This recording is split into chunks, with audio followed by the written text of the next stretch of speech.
This episode is brought to you by CoolStuffInc.com, the #1 seller of games and gaming accessories. And GatheringMagic.com, the #1 resource for Magic the Gathering news and articles. Hi, I am Rowe, Paperboy311 on Twitter, and this is my Vaevictis Asmadi deck.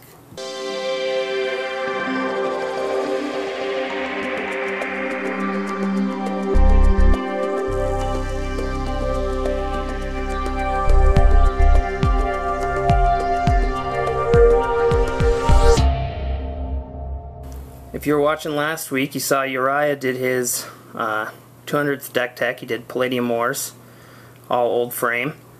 And I did Vaevictis Asmadi in all old frames, not white border. I'm not that crazy, but he is a 7/7 for 8 mana, like all of them.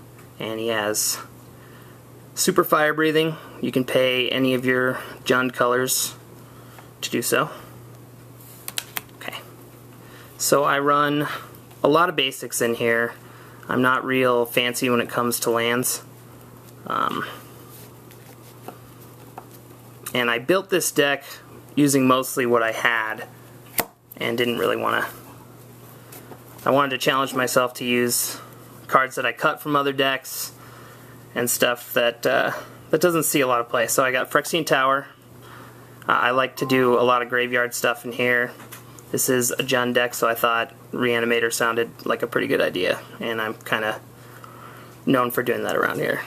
So Phyrexian Tower is a great sack outlet on a land. Glacial Chasm is in here mainly because I have it, and you know, I guess it can keep a dragon or something, you know, a Nicol Bolas off me for a turn. I got Darigaaz's Caldera. That's the lair for my colors. Some cycling lands. These are great if you want to draw instead. Just the Tainted lands, Tainted Wood and Tainted Peak. Just a bunch of tapped lands and signet lands. And the Mirage common fetch lands. And then some of the just sack lands. Sack to add a color of any color, or mana of any color. So I want a lot of mana in this deck because I'm gonna, obviously I can pump my general. So if I can get him out, swing with him, and get in, I mean I can make him massive if I have the mana for it. So I've got Rampant Growth. Goblin Clearcutter is pretty cool. You can turn a forest into 3 mana of either red or green. Diligent Farmhand. Put a land into play tap. Skyshroud Claim. Nature's Lore. Harrow. Okay, and some of the tutors. Defense of the Heart is one of the best. Obviously, it's great. Fierce Empath. Come in and grab me. Go into my deck and grab me one of my bombs. And here's some of the stuff that I thought, if I'm gonna be using my graveyard, if I'm gonna be getting hit by Bolas perhaps and putting stuff in there, that maybe I could get, maybe Threshold would be a good idea. So I'm running Repentant Vampire, Possessed Barbarian, and Possessed Centaur that all tap to destroy a creature of their color. I'm running the Scourge Dragon Form cards, the auras that if they're in the graveyard and a creature with power 6 or greater comes into play under your control, you can bring that back enchanting it.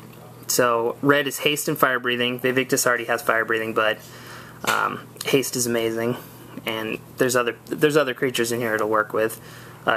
Dragon Fangs is trample, and Dragon Shadow is fear, which is relevant. I know what I'm up against color-wise. Sometimes we play a star game, and my enemies, if we use the color pie, my enemies are going to be Chromium and Arcades Sabbath, so Fear can go ahead and get me in on Arcades. And if we're not using the color pie, then I can get in it, or if we're doing a free-for-all, I can get in at Palladium Moors. The Incarnations are cards that I want to have in my graveyard. Brawn gives Trample.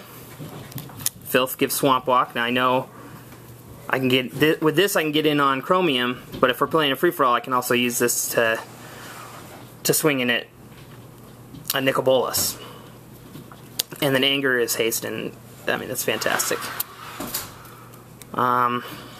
So here's another one of my tutors, Insidious Dreams. I can also, it allows me to discard cards, which in a lot of instances I'll want to do to search for that many cards and put them on the top of my library.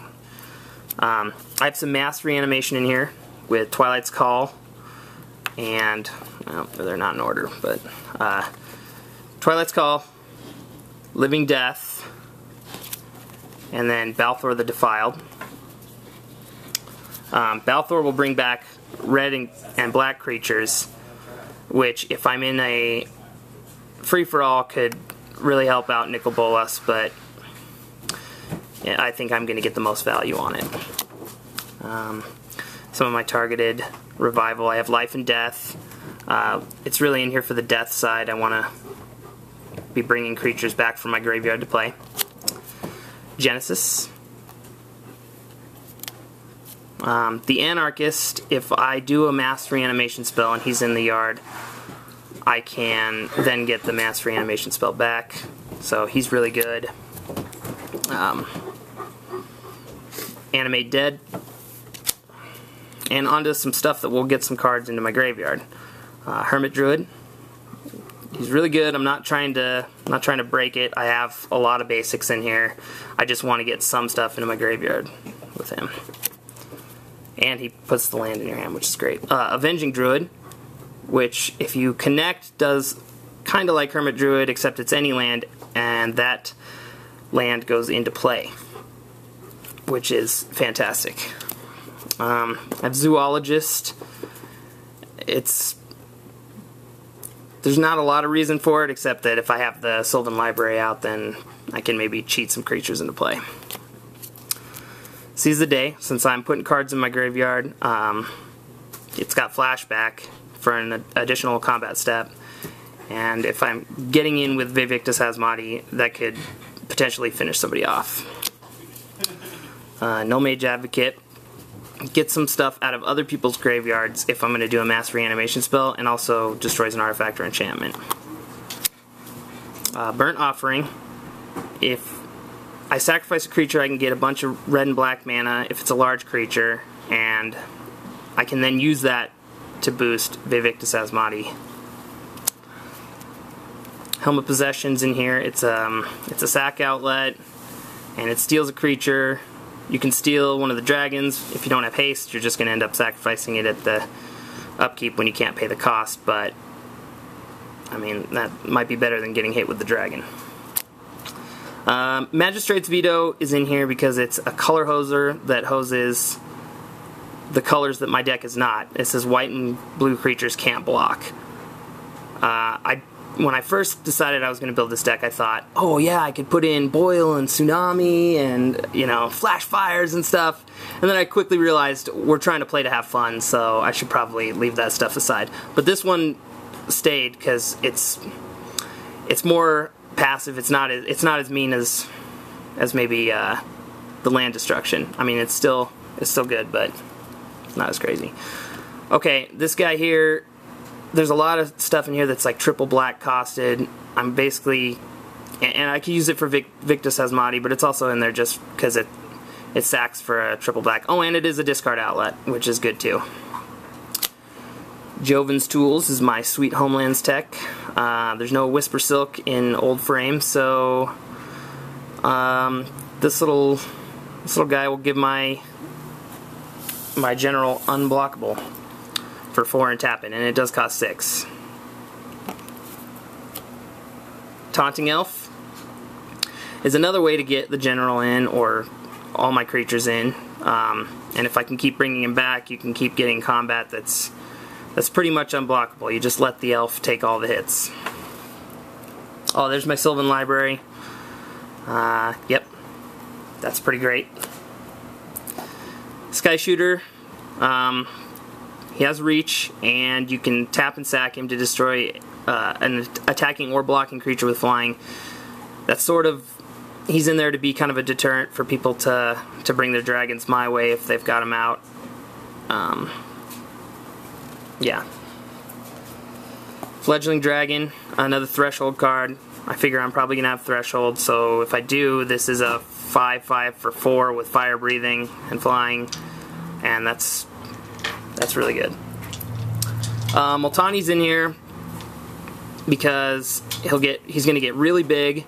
You can't enchant him or anything, but when you have the Incarnations in your graveyard, he'll have those effects, and if Bronze in your graveyard and you give him, he has Trample, I mean he's going to be a powerhouse. Seedborn Muse is in here. I don't have any way of giving flash to anything. It's in here sort of for vigilance, I would say. There's not a ton of instants either, but I had one in Old Border and I like it, so I'm going to play it. Commander Gravenil Vec is a pretty big guy. He comes in and you sack a creature, which can be a bonus, and he has Fear. Symbiotic Worm is one I want to sack over and over again. Comes in as a 7/7, gives you the 7/1/1 insects when it dies. You know, if you can animate that and do it again, it's kind of an army in a can. Here's some more ways to get cards in your graveyard with wheel effects. I have the Dragon Mage. That'll put cards in your graveyard and draw you cards. Oh, there's the wheel. Might as well go to that next. Fecundity, whenever a creature's put into a graveyard, you can draw a card. That's going to benefit everybody, but there's some stuff in here like that because I wanted this to be fun and not super competitive. Gravestorm's in here because I don't have an Old Border Phyrexian Arena. So it says at the beginning of your upkeep you can have one of your opponents remove a card from their graveyard, and if they don't, you get to draw a card. If you can get it down early enough, I'm sure it can draw you cards. I've never actually put this in play yet. We'll have to see how this one goes. That triple black cost is abhorrent. Foster, another way to get cards into your hand from creatures dying. And I have some creature steal in here. Hivus of the Scale will gain control of a dragon, and you can keep that dragon, although if it's an Elder Dragon you're not going to be able to pay the cost at upkeep. But if you have haste, you can take it and swing with it, or if somebody's swinging at you with their dragon, you can take somebody else's dragon and block with it. I've had this card for a long time. There's never really been a reason to play it, but I think now's the reason. Now's the time. Insurrection is just a late game ender. Threaten, another way to steal one of the dragons and maybe get somebody, maybe hit Nicol Bolas with his own nonsense. Temporary Insanity is the same thing. Radiate can turn one of those threatens into an insurrection. It can turn a creature kill into a board wipe. I mean, Commander players are pretty familiar with that card. Now, these are some of the sillier cards that sometimes I put in my decks and then I end up cutting them first. But they're in Old Border and I always want to play them, so I think this is the time. New Frontiers is a card that I don't mind time walking myself to put us into the late game. These Elder Dragon games can go on for a while. I mean, the generals each cost 8. So if I have to basically skip a turn to give everybody 6 mana before me, I'm fine with that. Grand Melee is a card I've put into every red deck and taken it out before I've even played the deck. I have a foiled one. I want to play it, but it never seems like the right time. I think this is the right time. You know, when we do get to that late game, I don't want to be sitting around. I want attacking and blocking. I want a bloodbath. And speaking of bloodbath, Stark of Wrath. I've made a deck with this guy before where you break the symmetry on his ability, but I kind of like the passing him around thing. I think it's fun to see how many people can gain control of him and kill something. Baton of Morale. To give a creature banding. Banding is really confusing and kind of messed up, and I've had a lot of fun doing that. The Flailing Manticore is like the mana charge dragon of Marcadian Masks. So anyone can give it +1/+1 or -1/-1. If you're in a star game, you've got 2 allies that can help you pump this bad boy to really stick it to your opponents, which are their allies. I mean, it's complicated. Impulsive Maneuvers is kind of like Grand Melee, where I want to see fun, big things happen. Whenever anybody attacks, you flip a coin, and if you win, it does double damage. If you lose, I believe it prevents all the damage. So I have no way to abuse that in the deck. It's really just there for kind of craziness in the late game especially. And one of my favorite cards is a card I usually put in every green deck and then cut. It's Chain of Acid. You destroy a non-creature permanent, and then they get a copy of Chain of Acid. And it's fun to see how many times you can set this thing off. And that's it. Thanks for watching CMDR decks. Please subscribe and favorite.